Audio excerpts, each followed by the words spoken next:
अभी भाइयों से गुजारिश है कि वो करीब करीब हो जाए।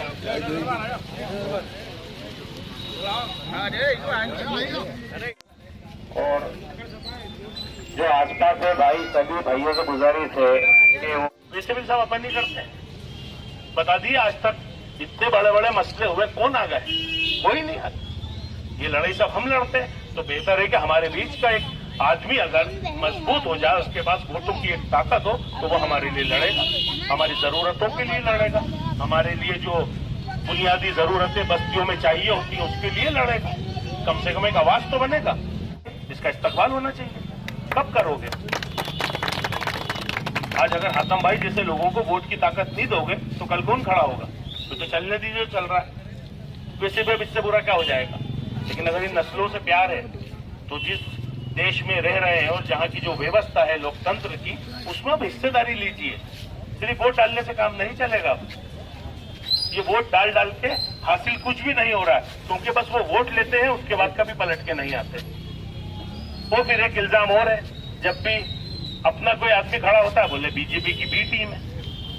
ये परमानेंट डायलॉग। दूसरे खड़े हो जाए कोई तकलीफ नहीं, अगर एक मुसलमान खड़ा होता है तो बोले बीजेपी की बी टीम है, तो मेरा मतलब आप तो कह दीजिए CDEF सब तैयार है। आप कुछ भी कहते रहिए, अब जेड तक जाएंगे, मिला कुछ भी नहीं है। बी टीम, हाँ बी टीम है, क्या प्रॉब्लम है? अगर हमारा नुमाइंदा खड़ा हुआ, हम उसे वोट देंगे, बात खत्म होती है। आप खत्म होती है, आप दुनिया के जो भी इल्जाम लगाना लगाइए। अच्छा भाई, ठेका हमने लिया, बोले अगर आपने अपना आदमी खड़ा करा तो बीजेपी जीत जाएगा, तो क्या पिछली बार हार गई थी? जीती ना। और क्या ठेका मैंने ही लिया बीजेपी को हराने का? क्या सेकुलरिज्म का ठेका हमने ही लिया है? जो आप खड़े हो जाओगे तो ये हार जाएगा, आप खड़े हो जाओगे तो वो अरे कोई भी जीते कोई भी हारे, मैं तो हर वक्त हार रहा हूं, तो मुझे क्या फर्क पड़ता कौन जीत रहा है? लेकिन मैं अब हारना नहीं चाहता हूं, मैं अब लड़ना चाहता हूं, अपना हक मांगना चाहता हूं। मैं इसकी शुरुआत कहीं से तो करूं। आखिर कब होगी शुरुआत? जब मेरे वोटों की कोई कीमत नहीं है, मेरी कोई कीमत नहीं है, तो फिर मेरा पीछा छोड़ो यार, फिर मेरी फिक्र करना छोड़ दीजिए। अगर आपको लगता है बीजेपी जीत जाएगी, मुसलमानों को मारेगी, तो मार दे, तो आपका क्यों पेट दुख रहा है? मेरे को पिटने में बहुत मजा आ रही है, आप तो हमें पिटने दीजिए, लेकिन हमें हमारी क़यादत खड़ी करने दीजिए। अगली बार आकर बात करेंगे इनसे कि चाहते क्या हो, क्या क्या डिमांड आपकी बताइए। फला जगह कम्युनिटी हॉल बनवा देंगे, फला जगह सरकारी अस्पताल जी बन जाएगा, बस खुदा के वास्ते खड़े मत होना और वोट डलवा देना, ये होगा। लेकिन ये जब होगा जब तुम ताकत दोगे, ऐसे तो कुछ भी नहीं होने वाला। शक करना बंद कर दीजिए, भरोसा करना शुरू करिए, बुराइयों की तरफ देखना बंद करिए, नेकियों की तरफ देखिए। वैसे ही तो हमारे इल्जाम कम लग रहे हैं, आप भी लगा लो, क्या फर्क पड़ रहा है? जब 25-50 से निपट रहे हैं, एक और सही निपटेंगे। अभी भाइयों से गुजारिश है कि वो करीब करीब हो जाए।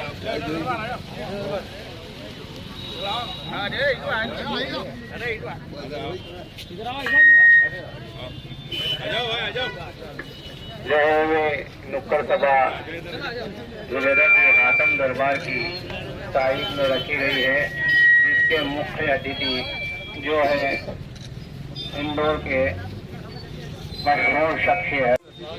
अभी भाइयों से गुजारिश है कि वो करीब करीब हो जाए।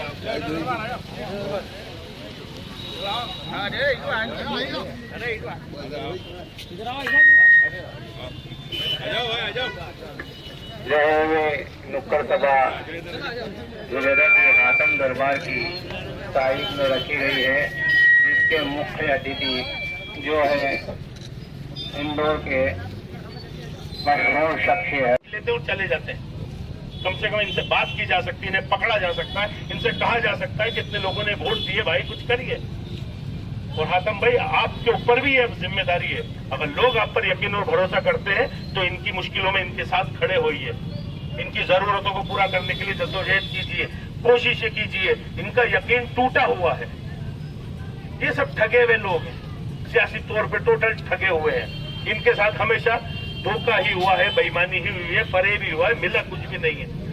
इन्हें वोटों के बदले कुछ मिलना चाहिए, इसकी एक शुरुआत कीजिए, इंशाल्लाह सब अच्छा होगा।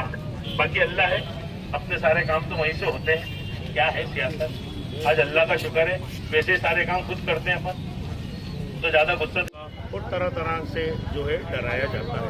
और यही वजह रही है आपके 75 साल से वोट देने के बाद भी अगर आप मुस्लिम बस्तियों में देखेंगे या मुसलमानों की हालत देखेंगे तो कोई बहुत बड़ा बदलाव आया नहीं है। तो वैसे उस वक्त तक तरक्की नहीं कर सकती जब तक वो अपने अंदर लीडर पैदा ना करे।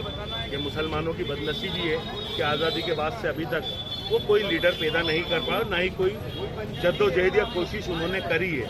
उसी का नतीजा है कि आज दूसरी बड़ी आबादी होने के बावजूद भी ये एक पिछड़ी हुई कौम है, ये गरीब कौम है और यहाँ की बस्तियाँ बेहद पिछड़ी मानी जाती हैं। जब तक अपने ही बीच के नुमाइंदों को ताकत नहीं देंगे तब्दीली नहीं आ सकती, हालत नहीं सुधर सकती। ये जो एक सिस्टम चला आ रहा है कि चुनाव आए, वोट दो और घर चले जाओ और उसके बाद कोई आपकी तरफ पलट के ना देखे, ये बेहद अफसोसनाक है। जब हम देखते हैं कि दूसरी बिरादरी, दूसरी ज़ात, दूसरी कौमें हर चुनाव में कुछ ना कुछ सौगातें लेती हैं, हमें बस डराया जाता है। तो मेरा ये कहना है कि डरना डराना बहुत हो गया है। तो वैसे भी हम अल्लाह के अलावा किसी से डरते नहीं है। तो आप तो काम की बात करिए, अगर वोट चाहिए तो ये काम है, करना होंगे। अगर नहीं करोगे तो हम हमारा नुमाइंदा खड़ा करके उससे काम कराएंगे।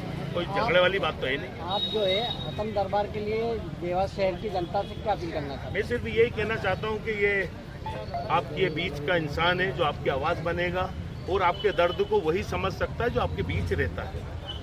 वही तो देखेगा कि यहाँ क्या परेशानियों से लोग जूझ रहे हैं, इन्हें वो क्या बुनियादी ज़रूरतें हैं जो मेरे इलाकों में, मेरी बस्ती में आना चाहिए। क्योंकि अब तक हम जिन्हें वोट देते हैं वो गाड़ियों में हाथ हिलाते हुए निकल जाते हैं।